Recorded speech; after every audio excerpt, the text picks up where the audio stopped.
ये भी एक अपॉन वाला नंबर है। जब दो अपॉन वाले नंबर आपस में प्लस या माइनस हो रहे हो तो एलसीएम लिया जाता है। ये बात कई मरतबा बहुत बताई जा चुकी है। जब दो अपॉन वाले नंबर आपस में प्लस या माइनस हो रहे हो तो एलसीएम लिया जाता है। एलसीएम का तरीका यह है कि ये दोनों आपस में मल्टीप्लाई होंगे, x + 4 और x - 4 आपस में मल्टीप्लाई होंगे। दरमियान में कोई साइन नहीं लिखी, सिर्फ ब्रैकेट लगाए, मतलब मल्टीप्लाई हो रहे हैं। x - 4 क्रॉस मल्टीप्लाई होगा 1 से कोई भी नंबर मल्टीप्लाई होता है, वही नंबर आता है, तो मैंने x - 4 को 1 से मल्टीप्लाई करके x - 4 लिख दिया। x + 4 क्रॉस मल्टीप्लाई होगा 1 से, दरमियान में माइनस है, तो x + 4 1 से मल्टीप्लाई हुआ, मैंने x + 4 लिख दिया। = की जगह पे = 4 की जगह पे 4। क्या कोई मुश्किल? ठीक है। अब x - 4 अपनी जगह रहा, माइनस अंदर अप्लाई होगा तो minus plus -x minus - 4 upon में x + 4 और x - 4 की जगह पे मैं लिख रहा हूं x² - 4²। ये मैंने क्यों लिखा? ये मैंने लिखा इस फार्मूले की वजह से। फार्मूला ये है बेटा, मैं यहां लिख रहा हूं, फार्मूला है बेटा a² - b² बराबर होता है a + b, याद आ रहा है? a - b, a² - b² बराबर होता है a + b a - b। यहां पर x + 4 x - 4 लिखा हुआ है, जैसे a + b a - b होता है ना, तो अब a + b a - b की जगह पे a² - b² लिख सकते हैं। तो हमारा ax हमारा b 4, हमारा ax हमारा b 4, तो x² - 4², जैसे कि a² - b² लिखा जा सकता है। ऐसे मैंने लिखा x² - 4²। ये बात समझ में आई बेटा? फार्मूले का फायदा ये होता है कि अगर फार्मूले की तरह की कोई शेप हमें मिल जाए, तो अगर इक्वल के इस तरफ वाली शेप मिल रही है तो हम उसकी जगह पे इक्वल के दूसरी तरफ वाली शेप बगैर किसी सॉल्व किए लिख सकते हैं, फार्मूले का हवाला देके। अब ये फार्मूला है हमारे पास, मैं इसको बीच में दोबारा लिख के समझाता हूं। ये देखो हमारे पास ये फार्मूला है a² - b² बराबर है a + b के मल्टीप्लाई a - b के। अब मेरे पास सवाल में ये लिखा हुआ है x + 4 x - 4, तो ये शेप बिल्कुल इस जैसी बन गई। अब मैं इसको इस जैसी शेप बना के लिख सकता हूं x² - 4²। तो इसकी जगह पर मैं ये लिख सकता हूं। अब समझ में आया बेटा? बेटा दो ये, और = तो बेटा 4 है ही है, = तो 4 है ही। यहां पर मेरा बेटा ये x प्लस का है और ये x माइनस का है, ये कैंसिल हो गए। ये -4 और -4 सेम साइन, ऐड होगा, -8 आंसर आ जाएगा। बड़े नंबर की साइन, दोनों की साइन एक ही है और कोई बड़ा नंबर है ही नहीं, तो माइनस की साइन आ जाएगी। अपॉन में x² - 4² लिखा हुआ है, जब ये इक्वल के इस तरफ आ जाएगा तो ये 4 के साथ क्या हो जाएगा? मल्टीप्लाई। x² - 4² उस पूरे के साथ डिवाइड हो रहा है, जब इक्वल के इस तरफ आएगा तो क्या हो जाएगा? मल्टीप्लाई हो जाएगा, पूरा ब्रैकेट मल्टीप्लाई हो जाएगा। ठीक, -8 वहीं रहने दो, 4 को x² से मल्टीप्लाई करो तो आ जाएगा 4x², और 4 को 4² से मल्टीप्लाई करो, 4² किसके बराबर होता है? 16 के। तो 4 को किससे मल्टीप्लाई करना पड़ेगा? 16 से मल्टीप्लाई करना पड़ेगा। 4 को 16 से मल्टीप्लाई करेंगे तो क्या हो जाएगा? 64। मेरा बेटा -8 को इक्वल के इस तरफ ले आओ, 4x² माइनस 64, तो क्या हो गया? +8, और वहां क्या बच गया? 0। 4x² -64 और +8 कितना होता है बेटा? सेम साइन या डिफरेंट साइन? ऐड होगा सब्ट्रैक्ट होगा? 56, शाबाश। 4, अच्छा पूरी इक्वेशन को कान पकड़ के मोड़ दो। 4x square minus 56 is equal to 0। अब मेरा बेटा फिर दरमियान में x वाला नंबर होना चाहिए था, जो कि नहीं है यहाँ पर, और फिर बगैर x वाला नंबर है और इक्वल टू के इस तरफ 0 है। इसको हम मजीद थोड़ा आसान कर सकते हैं। कैसे आसान कर सकते हैं? 4 को दोनों में से कॉमन ले लो, क्या बचेगा यहाँ पर? x स्क्वायर, और यहाँ पर क्या बचेगा? 4 का टेबल इतना बढ़ोगे 56 आ जाए।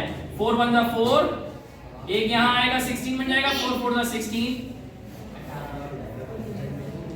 x square minus 14। 4 यहाँ पर इस ब्रैकेट के साथ क्या हो रहा है? इक्वल के इस तरफ आके क्या हो जाएगा? 0 से कोई नंबर डिवाइड होता है तो क्या बन जाता है? 0। ये बन गई क्वाड्रेटिक इक्वेशन। क्वाड्रेटिक इक्वेशन की जनरल फॉर्म आपको याद है? ax square plus bx plus c is equals to 0। ये तो याद होगी, ये जनरल फॉर्म है। आमतौर पर आपके सारे सवालात 8.2 के, जिन स्टूडेंट को आज तक के ये 8.2 समझ में नहीं आई है, जिन लोगों ने हाथ खड़ा किया था, अब उनसे मैं मुखातिब हो रहा हूं। ये इस तरह का सवाल आपके पास आएगा, इस तरह का सवाल आपके पास आएगा, और इसके फौरन बाद आपने लिखनी है जनरल फॉर्म। जनरल फॉर्म आपको याद होनी चाहिए। मैं दोबारा दोहराऊं बेटा, ये इस तरह का कोई सवाल आपके पास आएगा और उसके और ऊपर लिखा हुआ होगा 2 दर्जी फार्मूले के जरिए से हल करें, क्वाड्रेटिक फार्मूले के जरिए से सॉल्व करें। आपने ये सवाल लिखा, सवाल के बाद ये जनरल फॉर्म लिखी। जनरल फॉर्म से आप a, b और c निकालेंगे। x स्क्वायर से पहले a लिखा हुआ है, हमारे सवाल में x स्क्वायर से पहले क्या लिखा हुआ है? 1, तो a किसके बराबर हो गया? 1। x से पहले यहां b लिखा हुआ है, क्या सवाल में x है? तो b कहां से होगा? तो b कितना होगा हमारा? 0। c के साथ कोई x नहीं है, तो बगैर x वाला कहां है number? -14। c is equal to -14। a, b और c निकालना आया? a, b और c निकालना आया मेरा बेटा? आया मेरा बेटा? जो स्टूडेंट को समझ में नहीं आ रहा उनसे मुखातिब हो। देखो, इस सवाल को छोड़ के एक और सवाल अपनी तरफ का आपको। क्वाड्रेटिक फार्मूला है x इज इक्वल्स टू बोल पढ़ो, माइनस b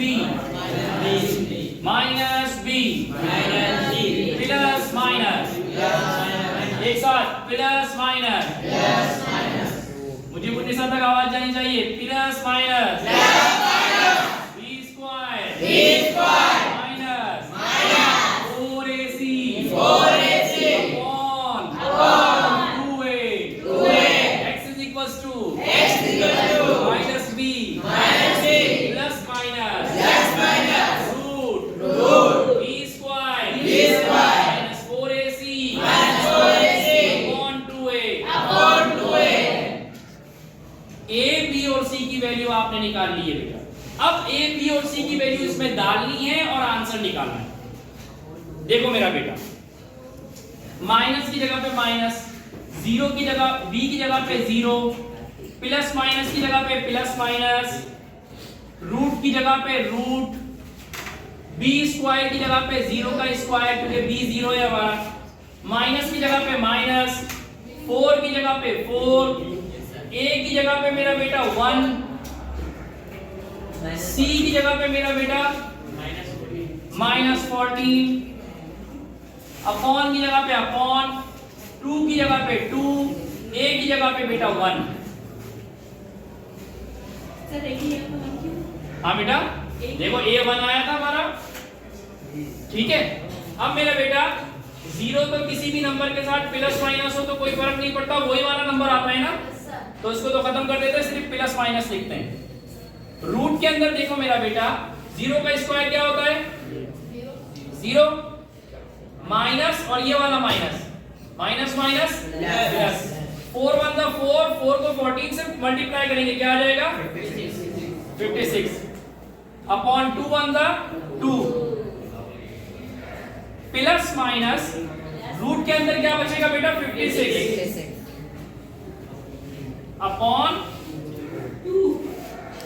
अपॉन 2 अब मेरा बेटा रूट 56 को हम कैसे लिख सकते हैं 28 दूनी 56 16 चलो करते हैं रफ वर्क में कर लेते हैं 228 214 2771 कितने पेयर बन रहे हैं बेटा एक पेयर बन रहा है 2 ज़रब 2 ज़रब 2 ज़रब 7 इसमें कितने पेयर बन रहे हैं मेरा बेटा एक पेयर बन रहा है पेयर में से एक मर जाएगा और एक बच जाएगा एक बच के बाहर आ जाएगा और एक मर जाएगा और अंदर क्या बचेगा बेटा 2 और 7 क्या बचेगा मेरा बेटा 2 और 7 2 7 का 14 अपॉन में क्या था बेटा 2 अपॉन में 2 इस 2 से ये 2 कैंसिल हो जाएगा तो आंसर क्या आ जाएगा प्लस माइनस रूट नहीं 14 रूट 14 2 से 2 तक कैंसिल हो गया सारे ये जो आपने नंबर करा है इसको रूट से निकाल सकते हैं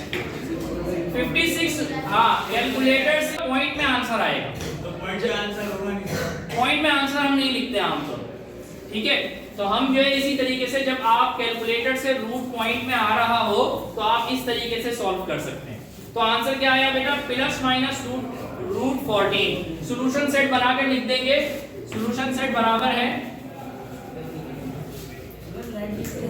प्लस रूट 14 और कॉमा बोलो भाई